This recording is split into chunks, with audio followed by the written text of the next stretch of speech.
सदन में कभी बुलडोजर पर चर्चा हुई तो कभी नेता प्रतिपक्ष की गैर हाजिरी मुद्दा बना। वहीं बीजेपी विधायक ने महिलाओं को लेकर अमर्यादित टिप्पणी की तो विपक्ष ने इसे मुद्दा बनाया, लेकिन विधायक से माफी मांगने को वो तैयार नहीं हुए। एनडीए की सहयोगी पार्टियों ने बयान की निंदा की, लेकिन विधायक जी अपने बयान पर अडिग रहे। 5 दिनों तक चलने वाले सत्र में क्या कुछ रहा, देखिए ये स्पेशल रिपोर्ट। बिहार विधानसभा के विशेष सत्र का समापन। बुलडोजर जमीन और बालू माफिया पर चर्चा।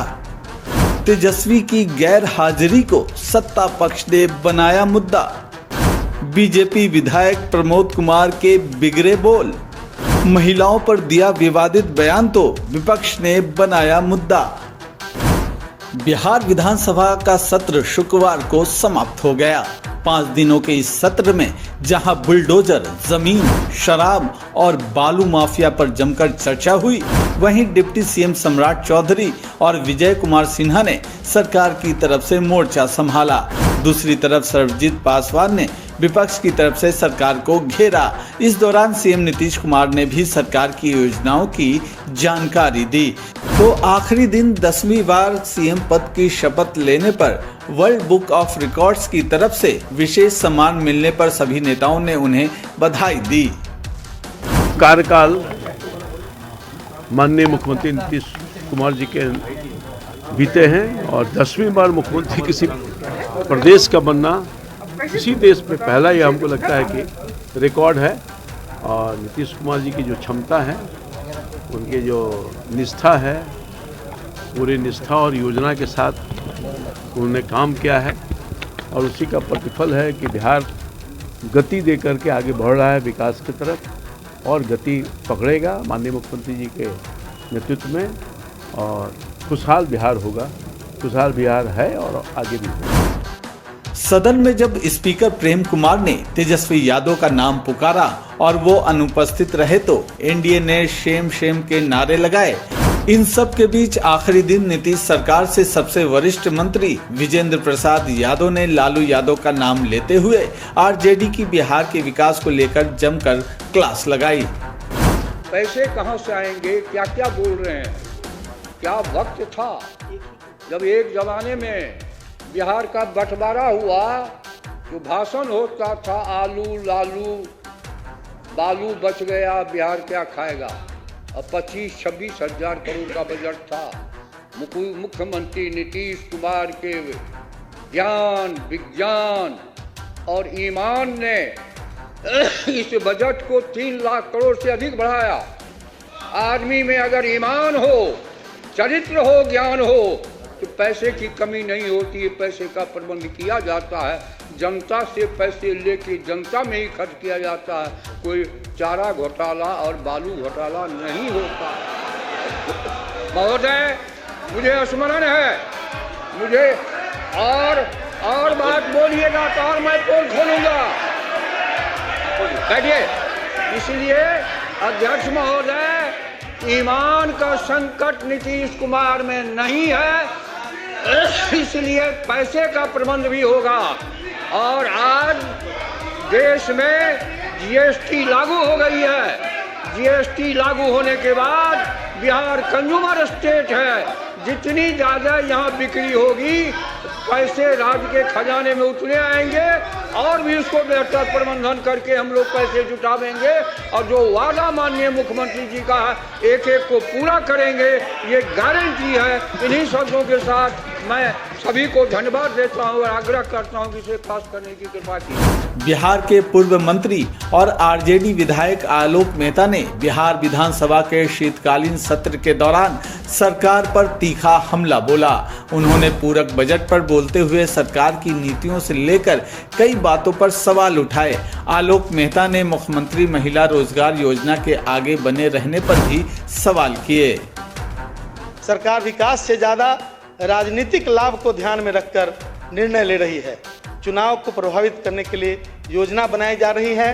महिला रोजगार योजना स्वागत योग्य है, लेकिन महिला रोजगार योजना की सस्टेनेबिलिटी क्या होगी, उसकी फाइनेंशियल सस्टेनेबिलिटी, आगे वह कैसे चलेगा।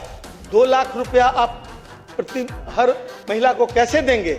और दूसरी तरफ यह भी कहना चाहता हूँ कि 1 करोड़ 30 लाख महिलाएं हैं इस राज्य में नहीं है, लगभग 6 करोड़ से ऊपर महिलाओं की संख्या है। बाकी महिलाओं को क्या हक नहीं है कि वो भी 10-10 हज़ार रुपया लें? क्या उनको हक नहीं है कि वो भी 2-2 लाख रुपया लें? इस बात का जवाब सरकार को देना होगा, क्योंकि बिहार की महिलाएं, जो बची महिलाएं हैं, वो भी इस बात के लिए अपेक्षा करती है। इसलिए दूसरी तरफ सदन में तेजस्वी यादव की गैर मौजूदगी को भी सत्ता पक्ष ने मुद्दा बनाया और जेडीयू ने इस पर खूब तंज कसा। महागठबंधन के घटक दलों को राजनीतिक गच्चा दे दिया, चल पड़े। जो मीडिया स्रोत से जानकारी मिल रही, यूरोप गए हैं सैर सपाटा करने के लिए। पिता बीमार, अब बेटा सैर सपाटा के लिए निकल पड़ा। कैसा संस्कार लालू जी आपने बेटा को दिया है।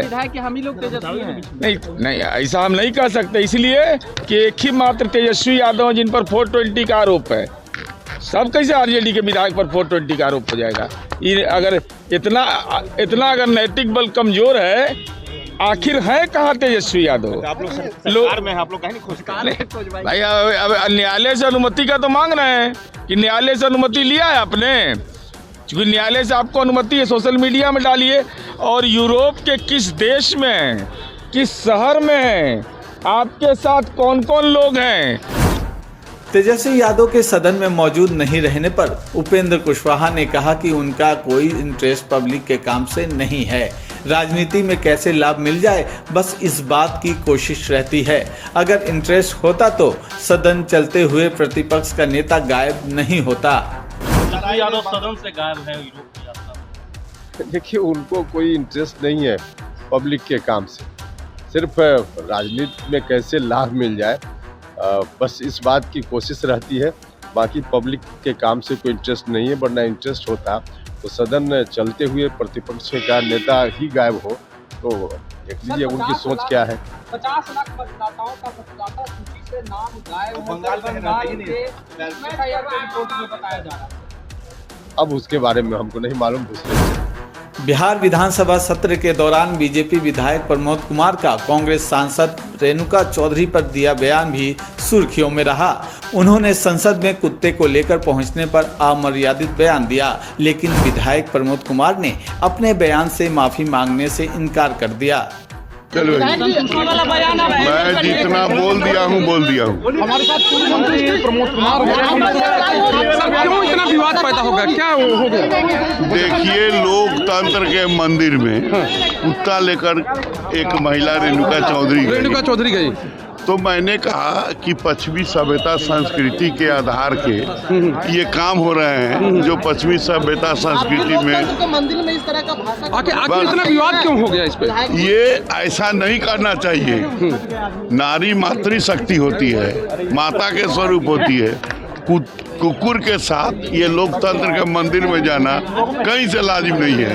ये पश्चिमी सभ्यता के अनुकूल जो वातावरण निर्माण हुआ उसके बारे में उसके बारे में कहा।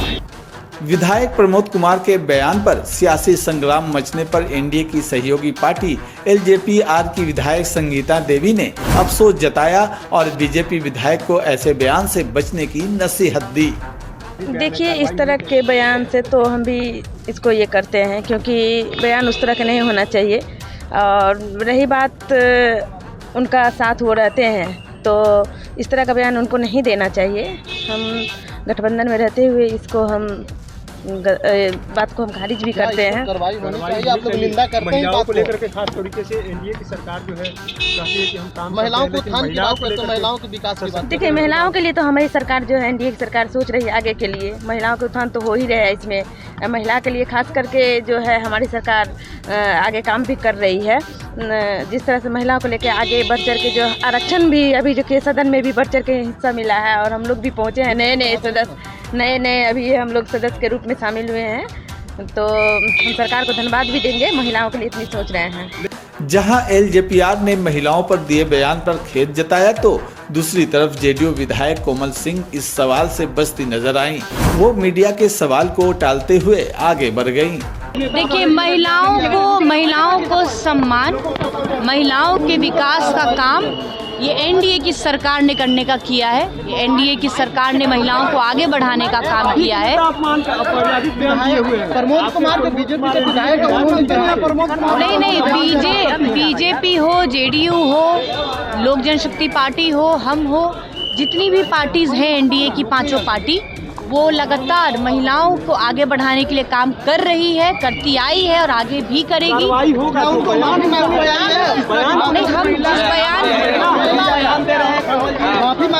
जिस बयान की आप बात कर रहे हैं, मैं उस बयान के बारे में भी नहीं जानती हूँ, मैंने ऐसा बयान नहीं सुना है। कुल मिलाकर थोड़ी बहुत नोकझोंक के बीच बिहार विधानसभा के सत्र का शुक्रवार को अवसान हो गया।